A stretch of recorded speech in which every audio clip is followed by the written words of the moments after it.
Syria যেখানে যুদ্ধ পরিস্থিতির মধ্যে আচ্ছন্ন হয়ে আছে, সেখানেই সম্পূর্ণ মিডল ইস্ট জুড়ে একটা নতুন ঝড় তৈরি হচ্ছে। তবে এই ঝড় শুধু আইডিওলজি নিয়ে কথা বলছে না, বরং কথা বলছে পারমাণবিক উচ্চাকাঙ্ক্ষা এবং ভূ রাজনৈতিকভাবে টিকে থাকার ব্যাপার নিয়ে। যে যুদ্ধগুলো একসময় রাস্তায় আর আকাশসীমায় দেখা যেত, তা এখন দেখা যাচ্ছে গবেষণাগারে, বোর্ড রুমে এবং গোপন কূটনৈতিক আলোচনায়। ধসে পড়া শহরের ছায়ায় আর ভুলে যাওয়া যুদ্ধবিরতির পিছনে গড়ে উঠেছে এক নতুন ধরনের বিশ্ব ব্যবস্থা, যা সম্পূর্ণভাবে অনিশ্চিত, অস্থির এবং তেজস্ক্রিয়। আর এটা শুধুমাত্র কোনো একটা দেশের গল্প নয়, এখানে কথা হচ্ছে এমন একটা অঞ্চল জুড়ে যারা অস্থিরতার সঙ্গে বাঁচতে শিখেছে, যার ক্ষমতা শুধু তেল আর ভূখণ্ড দিয়ে নির্ধারণ হয় না, বরং নির্ধারণ হয় চাপ সহ্য করার ক্ষমতা নিয়েও। বাশার আল আসাদের পর মিডল ইস্ট এখন শুধু শত্রুদের যুদ্ধক্ষেত্রই নয়, বরং গড়ে উঠেছে প্রতিদ্বন্দ্বী দেশগুলোর একে অপরকে প্রভাবশালী দেখানোর যুদ্ধক্ষেত্র, যেখানে লাতাকিয়ার আকাশ জুড়ে উঠছে রুশ জেট বিমান,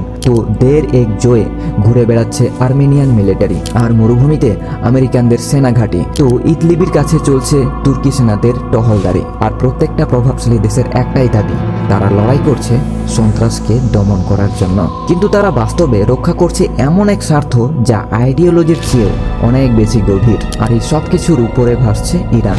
ইরান এমন একটা দেশ যাকে একদিকে নিষেধাজ্ঞায় বেঁধে রাখা হয়েছে, আবার অন্যদিকে দরকারে তাকে তোষণ করা হচ্ছে, একাকি ছেড়ে দেওয়া হচ্ছে, তবুও দেশটা অপরিহার্যপূর্ণ হয়ে উঠেছে। তবে এখন ইরানের পারমাণবিক কর্মসূচি আর কোনো গোপন বিষয় নয়, তা এখন হয়ে দাঁড়িয়েছে দর কষাকষির প্রধান অস্ত্র। ইরানের পারমাণবিক এখন কারো কাছে প্রতিরোধের পথ, তো কারো কাছে রেড লাইন। তবে এখনকার অস্থিরতা আগের যুদ্ধগুলোর চেয়ে একেবারে নিঃশব্দ, কিন্তু অনেক বেশি জটিল। এটা এমন একটা যুদ্ধের প্রতিযোগিতা যা চলছে ইউরেনিয়াম সমৃদ্ধির মাত্রা নিয়ে, সাইবার অ্যাটাক নিয়ে, ডিপ্লোম্যাটিক নিয়ে, যেখানে মাটির নিচে ঘূর্ণায়মান এক সেন্ট্রিফিউজ পুরো বিশ্বের হেডলাইন বদলে দিতে পারে। আর এখন যে প্রশ্ন পুরো অঞ্চলকে সংজ্ঞায়িত করছে, তা হলো কে ক্ষমতা ধরে আছে তা নয়, বরং কিভাবে সেই ক্ষমতা টিকে থাকবে এমন একটা বিশ্বে যেখানে প্রতিটা জোট অস্থায়ী আর প্রতিটা জিত যে কোনো সময় বদলে যেতে পারে। কারণ মিডল ইস্টে শান্তি কখনো স্থায়ী নয়, তা কেবলমাত্র সাময়িকভাবেই থেমে থাকে।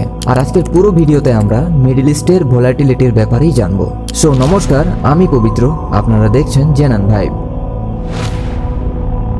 তবে মিডল ইস্টের এই ভঙ্গুর ভারসাম্যকে বুঝতে হলে আমাদের ফিরে যেতে হবে তখন, যখন মিডল ইস্ট ক্ষেপণাস্ত্রে উঠতে শুরু করেনি, নিষেধাজ্ঞা আরোপ করা হয়নি, যখন বিশ্ব বাশার আল আসাদের নামটাকেও চিনতই না, জানতই না। তবে মিডল ইস্টের বর্তমান বিশৃঙ্খলার আগে সেখানেও শৃঙ্খলা বজায় ছিল, অন্তত তেমন কিছুই ছিল যা শৃঙ্খলার মতো মনে হতো। হাফেজ আল আসাদের 3 দশকের শাসনকালে সিরিয়া নিজেকে পূর্ব ও পশ্চিমের মাঝামাঝি এক সূক্ষ্ম ভারসাম্যে ধরে রেখেছিল। সিরিয়া তখন সোভিয়েত রাশিয়ার বন্ধু ছিল, আবার ইউরোপের সঙ্গে বাণিজ্য করত, প্যালেস্টিনিয়ান রেজিস্ট্যান্সের সাপোর্টার ছিল, আবার আরবের সঙ্গে ডিপ্লোম্যাটিক ক্ষেত্রেও সতর্ক ছিল।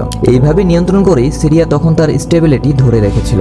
এরপর 2000 সালে উত্তরাধিকার সূত্রে বাশার আল আসাদ যখন ক্ষমতায় আসে, তখন সে প্রতিশ্রুতি দিয়েছিল সমগ্র সিরিয়াকে আধুনিকরণ করবে। আর সেই মুহূর্তে সিরিয়াবাসী তখন বিশ্বাসও করেছিল, কারণ তখন তারা মনে করেছিল লন্ডন থেকে শিক্ষিত হয়ে ফিরে আসা এই যুবকই পারবে তাদের মুক্ত করতে। কিন্তু 2011 সালের সিরিয়ান সিভিল ওয়ার সেই প্রতিশ্রুতির ভঙ্গুরতা উন্মোচন করলো, যা প্রোটেস্ট হিসেবে শুরু হলেও শেষ পর্যন্ত পরিণত হয় শতাব্দীর ভয়াবহ যুদ্ধে। আর এই যুদ্ধে 5 লাখেরও বেশি মানুষ মারা যায়, কোটি কোটি মানুষ ঘর ছাড়া হয় এবং সম্পূর্ণ প্রদেশ পরিণত হয় ধ্বংসস্তূপে। আর সিরিয়ার এই পতন সমগ্র মিডল ইস্টের ম্যাপকে নতুন করে অঙ্কন করলো। সেখানে রাশিয়া দেখলো সুযোগ হিসেবে আরব বিশ্বে আরো প্রভাবশালী হয়ে ফিরে আসার, আর ইরান দেখলো ফাঁকা মাঠ হিসেবে। তাই ফাঁকা মাঠে গোল করতে ইরানও নামলো তার আইডিওলজি নিয়ে প্রভাব বিস্তার করতে। কিন্তু ইউনাইটেড স্টেট পড়ে গেল দ্বিধার মধ্যে, এখানে হস্তক্ষেপ করবে কি করবে না। কারণ তখন ইরাকের পর আফগানিস্তান যুদ্ধে ইউনাইটেড স্টেট ক্লান্ত হয়ে পড়েছিল।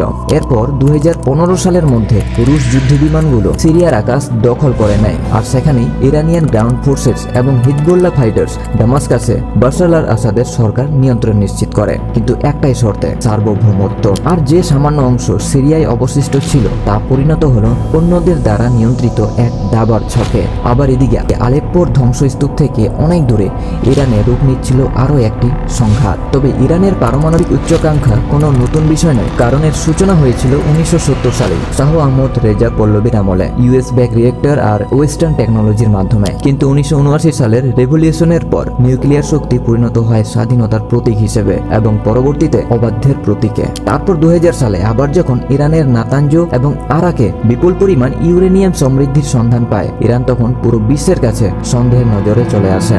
এরপর পরবর্তী বছরগুলোতে পশ্চিমা দেশের একের পর এক নিষেধাজ্ঞা ইরানের অর্থনীতিকে শ্বাসরুদ্ধ করে ফেলেছিল, কিন্তু তার সংকল্পকে শ্বাসরুদ্ধ করতে পারেনি। এরপর 2015 সালে যখন ইরানের সঙ্গে 6টা শক্তিশালী দেশ China, France, Germany, Russia, United kingdom, United state এদের সাথে নিউক্লিয়ার ডিল হয়, যাকে বলা হচ্ছে joint comprehensive plan of action, এর মাধ্যমে ইরান পায় এক ভঙ্গুর আশার আলো। এই চুক্তির মাধ্যমে ইরান 3.67% পর্যন্ত ইউরেনিয়াম সমৃদ্ধিকরণ সীমিত রাখবে, আর বিনিময়ে ইরানের উপর থেকে নিষেধাজ্ঞা শিথিল করা হবে।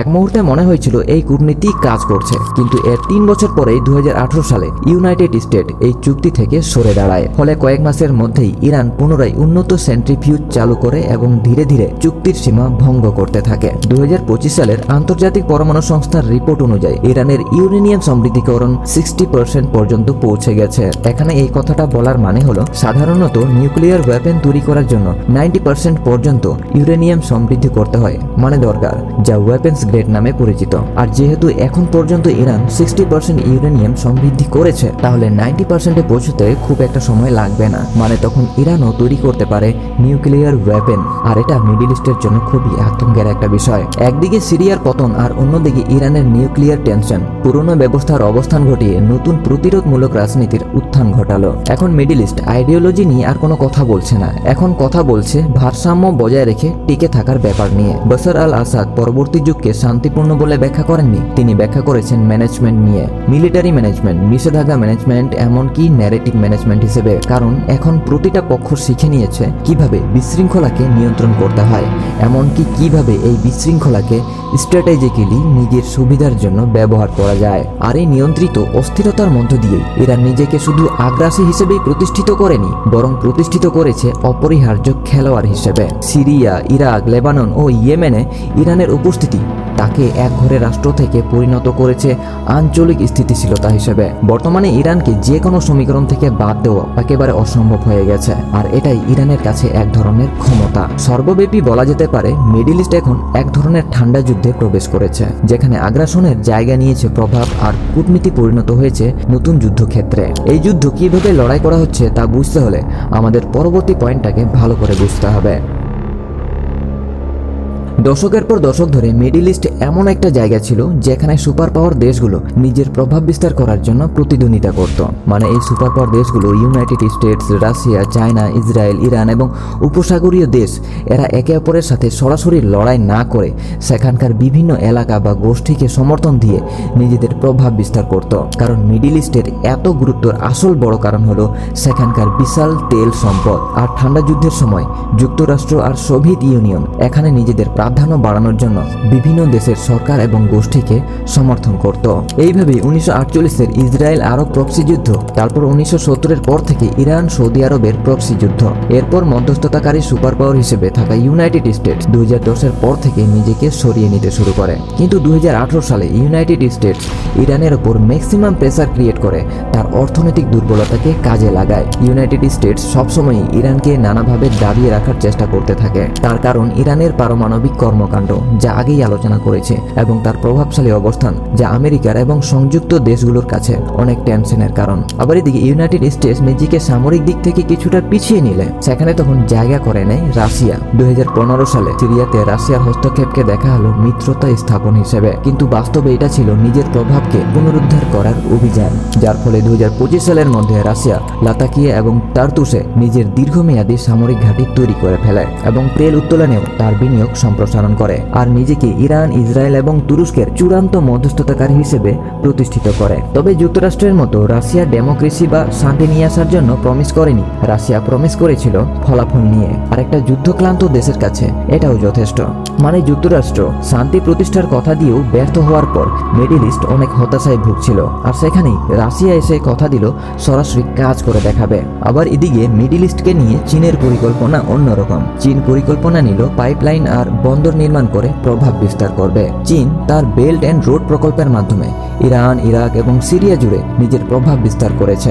যেখানে ওয়েস্টার্ন ডিপ্লোম্যাটরা পারমাণবিক সীমা নিয়ে তর্কে ব্যস্ত ছিল, তখন চীন মিডিল ইস্টে তৈরি করছিল রেলপথ, জ্বালানি করিডোর এবং ডিজিটাল নেটওয়ার্ক, যা যোগাযোগ মাধ্যমকেই বদলে দিচ্ছিল। আর চীন মিডিল ইস্টে নিরপেক্ষতা বজায় রেখে চলত। চীন ইরানের সঙ্গে ব্যবসা করছে বিদ্রোহকে সমর্থন না করে, আবার সৌদি আরবের সঙ্গেও ব্যবসা করছে কাউকে সাপোর্ট না করে। আবার এদিকে 2020 সালের আব্রাহাম অ্যাকর্ড চুক্তির মাধ্যমে ইসরায়েল আর গালফ রাষ্ট্রগুলো জোট তৈরি করছে এক অজানা আতঙ্কে। আর এই আতঙ্কটা হলো ইরানের পারমাণবিক আতঙ্ক এবং আমেরিকার অনিশ্চিত কথাবার্তা। আর 2025 সালের মধ্যে এই জোট একে অপরের সঙ্গে গোয়েন্দা তথ্য বিনিময় করে, ড্রোন কোঅর্ডিনেশন এবং সাইবার ডিফেন্স প্রজেক্টের মাধ্যমে ইসরায়েলকে যুক্ত করা হয় আবুধাবি এবং মানামার সঙ্গে। আর এটা বন্ধুত্বের চেয়েও সবচেয়ে বেশি ছিল সহযোগিতার মাধ্যমে বেঁচে থাকার এক বাস্তববাদী চুক্তি। যেখানে মিডল ইস্ট বিভক্ত হচ্ছে, জোট তৈরি হচ্ছে, সেখানে ইরান অন্যরকম খেলা খেলছে।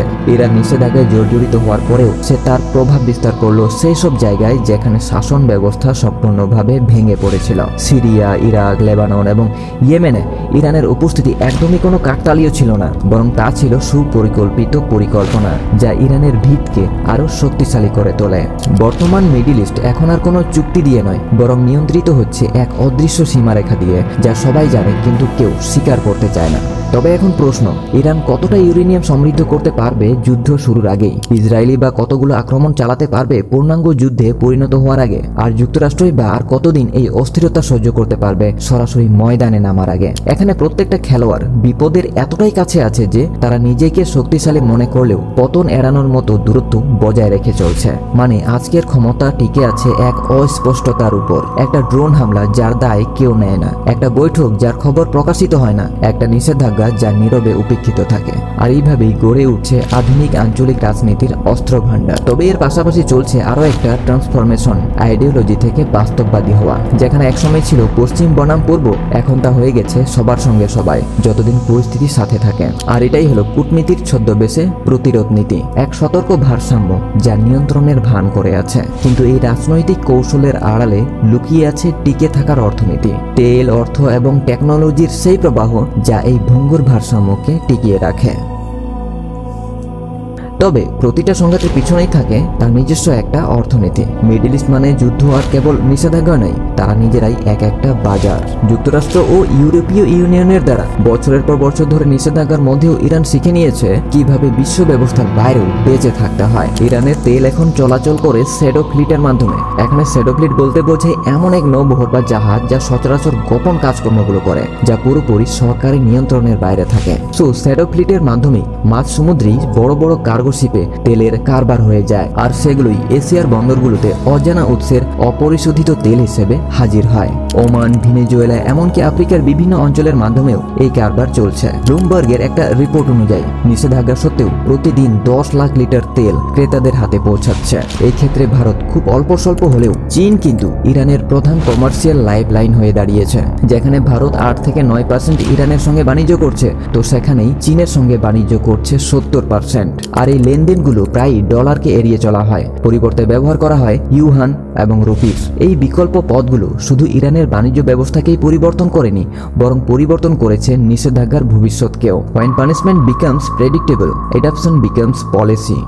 আবার এদিকে সিরিয়ার যুদ্ধ পরবর্তী অর্থনীতি বলছে এক ভিন্ন গল্প, নির্ভরতার গল্প। বিলিয়ন বিলিয়ন ডলারের রিকনস্ট্রাকশন কন্ট্রাক্ট হাতিয়ে নিয়েছে রুশ এবং ইরানি কোম্পানিগুলো। শক্তিশালী করেছে সেই শক্তিগুলোকেই যারা একসময় বাশার আল আসাদের শাসনকে টিকিয়ে রাখার জন্য লড়াই করেছিল। সো সিরিয়ার উপর দিয়ে যুদ্ধ হয়তো শেষ হয়ে গেছে, কিন্তু শান্তি বিদেশিদের হাতে চলে গেছে। তবে আমরা ভালোভাবেই জানি মিডল ইস্টের পুরো ইকোনমি ডিপেন্ড করে আছে তেলের উপর। হরমুজ প্রণালীর কাছে একটা ছোট্ট সংঘর্ষ বা ইরাকের আকাশে একটা ক্ষেপণাস্ত্রও যদি দেখা যায়, তাহলে তেলের পুরো বিশ্ববাজার কেঁপে ওঠে। গলফ রাষ্ট্রের উপর উড়া একটা ড্রোনই কয়েক ঘন্টার মধ্যেই দিল্লি, নাইজেরিয়া এবং বার্লিনে তেলের দাম বৃদ্ধি করে দিতে পারে। স্টেবিলিটি এখন বেচা কেনার যোগ্য পণ্য হয়ে গেছে, যার দাম ওঠানামা করে খবরের শিরোনামের সঙ্গে। তবে অর্থনীতি কেবল একটা অংশ মাত্র। মিডল ইস্ট এখন সঞ্চয় করছে ক্ষমতা, বিশেষ করে পারমাণবিক এবং সাইবার ক্ষমতা। আন্তর্জাতিক পরমাণু শক্তির রিপোর্ট অনুযায়ী ইরান স্থাপন করেছে IR-6 and IR-8 সেন্ট্রিফিউজ, যা উৎপাদন ক্ষমতা 3 গুণ পর্যন্ত বাড়াতে সক্ষম। ইরানের ফর্দোতে অবস্থিত নিউক্লিয়ার ফ্যাসিলিটি, যা পর্বতের গভীরে নির্মাণ করা হয়েছে এবং সম্পূর্ণভাবে প্রচলিত বিমান হামলার আঘাত থেকে সুরক্ষিত। আর এতে আমরা শুধু ইরানের টেকনিক্যাল প্রোগ্রেসকে দেখতে পাচ্ছি না, বরং দেখতে পাচ্ছি ইরানের স্ট্র্যাটেজিক ইন্স্যুরেন্স। শুধু তাই নয়, ইরান তার ডিজিটাল ব্যাটেলফিল্ডকেও এক্সপ্যান্ড করছে। 2010 সালে প্রথমবার সাইবার অ্যাটাক ভাইরাস স্টাক্সনেটের কথা সামনে আসে, আর মনে করা হয় যে যুক্তরাষ্ট্র আর ইসরায়েল যৌথভাবে এই স্টাক্সনেট কম্পিউটার ভাইরাস তৈরি করেছিল শুধুমাত্র ইরানের পারমাণবিক কর্মসূচিকে নষ্ট করার জন্য। তবে এই ব্যাপারে যুক্তরাষ্ট্র এবং ইসরায়েল কেউ দায় স্বীকার করেনি। আর এই ভাইরাস ইরানের সম্পূর্ণ নিউক্লিয়ার প্রোগ্রামকে নষ্ট করতে না পারলেও প্রায় 1000টা সেন্ট্রিফিউজ নষ্ট করেছিল। তবে এই ভাইরাসের কথা প্রকাশে আসার পরই এই ভাইরাসটিকে নষ্ট করে দেওয়া হয়, আর তখন থেকে প্রতিটা দেশ নিজের সাইবার সিকিউরিটিকে ডেভেলপ করার জন্য পড়ে যায়। আর ইরানও তাই নিজের সাইবার সক্ষমতা তৈরি করেছে, যা গোল্ড রাষ্ট্রের এনার্জি ইনফ্রাস্ট্রাকচার এবং ইসরায়েল কমিউনিকেশন গ্রিডকে টার্গেট করছে। আর একে অপরকে করা প্রতিটা অ্যাটাক থাকে ডিনায়েবল, আর প্রতিশোধ থাকে ছায়ায় ঢাকা। আর এইভাবেই তৈরি হচ্ছে বিশ্বজুড়ে ডিজিটাল ব্যাটেলফিল্ড। আর এইরকম যুদ্ধ করাটাও বেশ সহজ, আর খরচ তো একদমই নেই। আবার এদিকে ডিফেন্স সিস্টেমেও টেকনোলজিকে অ্যাগ্রেসিভভাবে ইউজ করা হচ্ছে। ইসরায়েল তার আয়রন ডোমকে বারবার উন্নত করছে এবং লেজার বেস ইন্টারাপশন সিস্টেমকেও ডেভেলপ করছে। আর ইরান কাউন্টার অ্যাটাক করছে তার ড্রোন দিয়ে। শহীদ 131 এবং 136, যা ইয়েমেনে, লেবাননে এবং অন্যান্য অঞ্চলে তার মিত্রদের কাছে রপ্তানি করা হচ্ছে। আর এই টেকনোলজিগুলো শুধু অস্ত্রই নয়, বরং এইগুলো হয়ে উঠেছে একটা পলিটিক্যাল স্টেটমেন্ট। কিন্তু এটাও মনে রাখা উচিত যে টেকনোলজি একই সঙ্গে স্থিতিশীলতাও নিয়ে আসে, আবার অস্থিরতাও সৃষ্টি করে। ক্ষমতা যখন সৈন্যবাহিনীর বদলে টেকনোলজির হাতে চলে যায়, তখন প্রতিরক্ষা ও আক্রমণের কোনো সীমা রেখা থাকে না। তবে পারমাণবিক এবং ডিজিটাল ব্যাটেলফিল্ড ছাড়াও আরও একটা অর্থনৈতিক স্রোত দেখা যাচ্ছে, যেখানে জ্বালানি এখন বিকল্প হয়ে দাঁড়িয়েছে। সারা বিশ্ব এখন রিনিউয়েবল এনার্জির দিকে ঝুঁকে পড়ায় মিডল ইস্টের তেল নির্ভর অর্থনীতিগুলো এখন মুখোমুখি হচ্ছে অস্তিত্ব সংকটের। এই নিয়ে আগে একটা ভিডিও বানিয়েছি, যেখানে তেল নির্ভর গাড়ির পরিবর্তে রাস্তা দখল করছে ইলেকট্রিক ভেহিকেল। তবে ইরান ও সৌদি আরব দশকের পর দশক ধরে যেখানে প্রতিদ্বন্দ্বী ছিল, সেখানে তারা দুজনেই একই রকম চিন্তা এবং ভয়ের মধ্যে আছে। আর এই চিন্তা এবং ভয় থেকেই তাদের দুজনের মধ্যে মিত্রতা তৈরি হতে পারে। কারণ শেষ পর্যন্ত মিডল ইস্টের সবচেয়ে বড় চ্যালেঞ্জ হয়তো যুদ্ধ আর কূটনীতি থাকবে না, বরং সেটা হবে অ্যাডাপশন। কারণ সৌরবিদ্যুৎ গ্রিড আর হাইড্রোজেন বাণিজ্যের উপর গড়ে ওঠার ভবিষ্যৎ শুধু বিশ্ববাজারকেই বদলে দিতে পারে না, বরং তা মানসিকতারও বদল ঘটাবে। আর পাওয়ার কন্ট্রোল তাদের হাতে চলে যাবে যারা ইনোভেশনে প্রভাব বিস্তার করতে পারবে। তবে অর্থনীতি ও প্রযুক্তি নিয়ে যতই আলোচনা করা হোক না কেন, মিডল ইস্ট কিন্তু এখনও সেই পুরনো সত্যে বাধা পড়ে আছে, আর সেটা হলো নিরাপত্তা। শুধু সীমারেখার সুরক্ষা নয়, বরং পরিচয়ের সুরক্ষা, অস্তিত্বের সুরক্ষা এবং গৌরবের সুরক্ষা। মিডল ইস্টে নিরাপত্তা কখনো স্থির ছিল না। সিরিয়ার গৃহযুদ্ধের পরও যুদ্ধের ময়দান বিলীন হয়ে যায়নি, বরং তা পরিণত হয়েছে খোলামেলা সংঘাত থেকে প্রক্সি ওয়ারে, ট্যাঙ্ক থেকে ড্রোনে, ডিক্লারেশন থেকে ডিনায়েবিলিটিতে। আর মিডল ইস্টের এই ট্রান্সফরমেশনের মূল কেন্দ্রবিন্দুতে আছে ইরান। আর ইরানের মিলিটারি আইডিওলজি নির্ভরশীল ছিল দীর্ঘদিন ধরে চলা স্ট্র্যাটেজির উপর, আর প্রক্সি এবং মিত্রদের মাধ্যমে ফাঁদ তৈরি করে সীমার বাইরে নিজের ক্ষমতাকে নিয়ে যাওয়া। হিজবুল্লাহ লেবাননে তার কাজ করছে, ইরাকে কাজ করছে মোবিলাইজেশন ফোর্সেস, আর ইয়েমেনে হুতিস। আর এরা সবাই স্ট্র্যাটেজিক্যালি কাজ করছে মিডল ইস্টে এবং মিডল ইস্টের বাইরে নিজের প্রভাব বিস্তার করার জন্য। এদের লক্ষ্য একটাই, ইরানের উপর কোনো অ্যাটাককে এতটাই ব্যয়বহুল করে ফেলা যাতে বিরোধী পক্ষ যদিও বা জয়লাভ করে, তাহলে সেটা যেন তার কাছে অকার্যকর, অনর্থক বা অর্থহীন হয়ে যায়। ইরান এই নেটওয়ার্ককে শুধুমাত্র তার মিলিটারি টুলস হিসেবেই ব্যবহার করছে না, বরং ব্যবহার করছে রাজনৈতিক প্রভাবের অস্ত্র হিসেবেও। ইরান যদি সিরিয়ার উপর ডাইরেক্ট অ্যাটাক করে, তাহলে লোহিত সাগরে যুদ্ধ পরিস্থিতি তৈরি হবে। কারণ ইয়েমেনে হুতি সংগঠন ইরানের সমর্থন পেলে লোহিত সাগরে আরো বেশি করে বাণিজ্যিক জাহাজের উপর আক্রমণ করবে। ফলে তখন নিজেদের জাহাজ বাঁচাতে আমেরিকা, ব্রিটেন এবং অন্যান্য দেশগুলো আরো বেশি করে নৌবাহিনী মোতায়েন করবে। আবার ইরাকের উপর একটা ড্রোন অ্যাটাক সরাসরি ইসরায়েলকে যুদ্ধের বার্তা পাঠাবে। আর ইয়েমেনে যদি একটা মিসাইল লঞ্চ করা হয়, তাহলে পুরো বিশ্ববাজার উথাল পাতাল হয়ে যাবে। আর অন্যদিকে ইসরায়েলের লজিক অন্যরকম, নিজের উপর অ্যাটাক হওয়ার আগেই তার উপর অ্যাটাক করো। সিরিয়াতে ইরানি কনভয়ের উপর নিখুঁতভাবে বিমান হামলা, সাইবার নাশকতা এবং টার্গেটেড অ্যাসাসিনেশন, এই ধরনের প্রতিটা পদক্ষেপকেই ইসরায়েল ডিফেন্স হিসেবে দেখালেও প্রতিটা উদ্দেশ্য আক্রমণাত্মক ছিল। ইসরায়েলের কাছে প্রতিরোধ মানে ভারসাম্য নয়, বরং ইসরায়েলের কাছে ব্যাপারটা হলো অপ্রত্যাশিত শক্তি দিয়ে আধিপত্য বজায় রাখার কৌশল। আর অন্যদিকে যুক্তরাষ্ট্র তার মিলিটারি প্রভাব কমিয়ে আনলেও তার কৌশলগত প্রভাব এখনও অটুট আছে। গালফের বিমান ঘাঁটি, নৌবহর আর গোয়েন্দা বিভাগের মধ্য দিয়ে। আবার দক্ষিণ সিরিয়ার আল তানাব ঘাঁটি, বাহরানে পঞ্চম নৌবহর এবং আঞ্চলিক মিত্রদের সঙ্গে যৌথ সামরিক মহড়া সবই পরিকল্পিতভাবে চলছে। মানে আমেরিকা হয়তো পিছু হটেছে কিন্তু পুরোপুরিভাবে চলে যায়নি। তার কারণ আমেরিকা এখন প্রায়োরিটি বদলে নিয়েছে।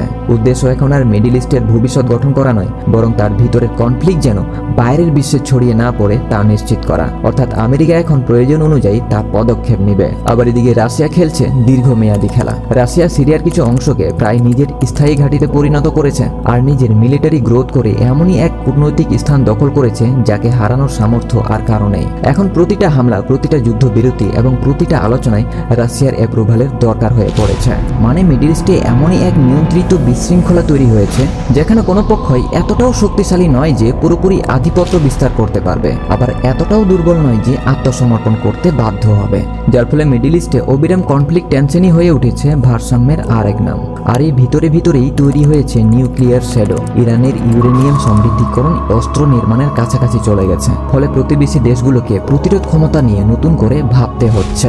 সৌদি আরব ঘোষণা করেছে তাদের সিভিলিয়ান নিউক্লিয়ার ক্যাপাবিলিটি, আর অন্যদিকে তুরস্ক ইঙ্গিত দিচ্ছে নিজস্ব গবেষণা উদ্যোগের। গোটা মিডল ইস্ট এখন সার্বভৌমত্বের অনুসন্ধান থেকে পরিণত হয়েছে সমষ্টিগত প্রলোভনে। তবে এই অঞ্চলের আরো গভীরতম স্পন্দন বুঝতে হলে আমাদের তাকাতে হবে অস্ত্রের ওপারে, মানুষের দিকে, ইতিহাসের দিকে আর সেই আবেগের দিক যা এখনো এই সংঘাতগুলোকে জীবিত রাখে।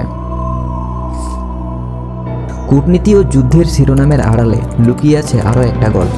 মানে এখানকার সম্প্রদায় ভেদ এখনো এই অঞ্চলের সবচেয়ে পুরনো বিভাজন রেখা। শিয়া মুসলিম আর সুন্নি মুসলিমদের মধ্যে চলা বিভেদ বহুকাল আগে রাজনৈতিক রূপ নিয়েছে।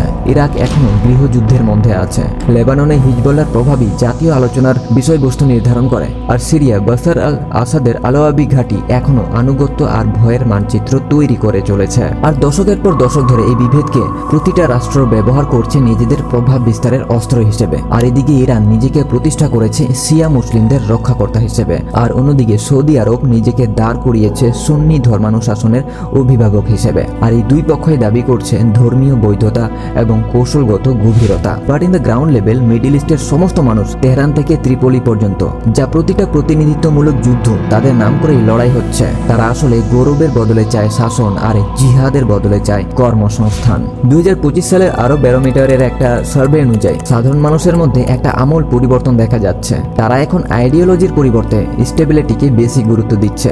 ধর্মীয় আবেগের চেয়ে বাস্তবতাকে বেশি অগ্রাধিকার দিতে শুরু করেছে। দশকের পর দশক ধরে এত অস্থিরতার পর তারা শান্তিপূর্ণ অবস্থাকে বেছে নিতে চাইছে নিজের অস্তিত্বকে টিকিয়ে রাখার উপায় হিসেবে। কিন্তু ইরান এখন রূপ নিয়েছে নীরব প্রতিবাদী হিসেবে।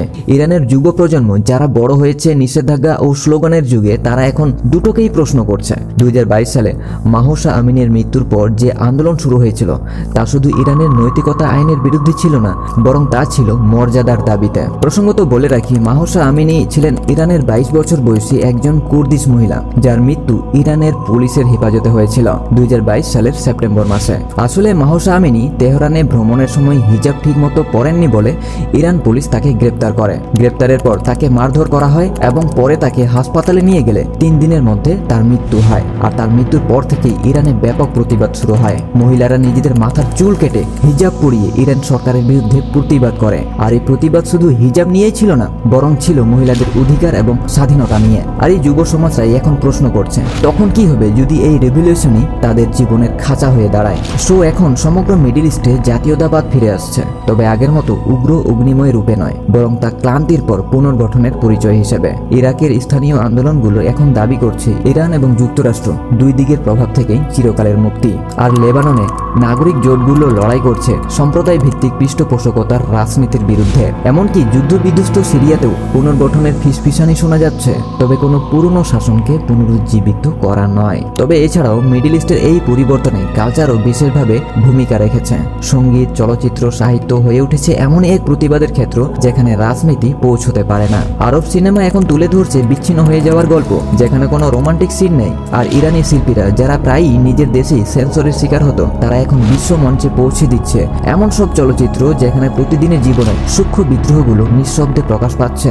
আর এই সবই হয়ে উঠেছে নিয়ন্ত্রণের যন্ত্রের বিরুদ্ধে এক নীরব প্রতিবাদ। কিন্তু এখানকার মাইগ্রেশন অব্যাহতভাবে বদলে দিচ্ছে এই অঞ্চলের জনসংখ্যার চিত্র। সিরিয়া ও ইয়েমেন থেকে বাস্তুচ্যুত হয়ে লক্ষ লক্ষ মানুষ আজ বসবাস করছে অস্থিরতার মাঝে। না নিজেদের ঘরে না বিদেশে তাকে গ্রহণ করা হচ্ছে। যে শরণার্থী শিবিরগুলো একসময় ছিল অস্থায়ী সংকটের প্রতীক, সেগুলো এখন পরিণত হয়েছে অর্ধস্থায়ী বেঁচে থাকার নগরীতে। আর সম্ভবত এটাই এই অঞ্চলের সবচেয়ে অবমূল্যায়িত শক্তি। সহনশীলতা এখন আর প্রতিরোধ হিসেবে নয়, সহনশীলতা এখন অভ্যেসে পরিণত হয়ে গেছে। মানুষ এখন অনিশ্চয়তার সঙ্গে বাঁচতে শিখছে, যেমন অন্য প্রাণীরা আবহাওয়ার সঙ্গে নিজেকে মানিয়ে নিয়ে বেঁচে থাকে, অসুবিধাজনক হলেও অপ্রত্যাশিত। তবে মিডল ইস্টের এই মানবিক কাহিনী চিরস্থায়ী বিশৃঙ্খলার নয় যেমনটা প্রচলিত ধারণা বলে। এটা বারবার অভিযোজনের গল্প, যুদ্ধের সঙ্গে, নিষেধাজ্ঞার সঙ্গে, পরিবর্তনের সঙ্গে। আর সেই অভিযোজনের মধ্যেই আছে এর দুঃখ এবং আশা, দুটোই। শেষ প্রশ্ন এখন একটাই দাঁড়ায়, এইসবের পর গন্তব্য কোথায়? অস্থিরতার উপর টিকে থাকা, প্রতিরোধে ভারসাম্য রাখা আর পারমাণবিক ছায়ে আচ্ছন্ন এমন এক অঞ্চল থেকে কেমন ভবিষ্যৎ জন্ম নিতে পারে? এত কিছুর বিশ্লেষণ করার পরেও মিডল ইস্টের ফিউচার প্রেডিক্ট করা সত্যিই খুব কঠিনের। কারণ মিডল ইস্টে যা কিছু হয় সবকিছুই সারপ্রাইজিং, অপ্রত্যাশিতভাবে আসে। আর এই অনিশ্চয়তার মাঝেও আমরা তিনটা ফিউচার সিনারিও দেখতে পাচ্ছি যা আলোচনা করাই যায়।